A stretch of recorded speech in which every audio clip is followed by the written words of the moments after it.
wewe ni mama, wewe ni mama, mama wa hili taifa. Sisi hatuna deni nawe,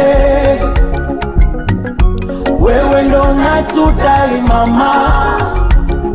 Oh, na mwaka huu tutalilipa deni lako. Oh, mwaka huu tutakulipa mama Samia. Ndugu zangu wa Tanzania, nikiwa mnyenyekevu mbele yenu, naomba niwaulize swali. Tumlipe nini mama huyu, mzalendo huyu, mtumishi wa umma, mbeba maono na mkamilishaji wa miradi mingi katika nchi hii? Tumlipe nini? Tumpe zawadi gani itakayotosha na kutosheleza kwa kazi kubwa na nzuri aliyotufanyia sisi wa Tanzania? Jemedari huyu aliyevaa kidani cha huba kilichoshonwa kwa heba chenye alama ya 4R katika kifua chake,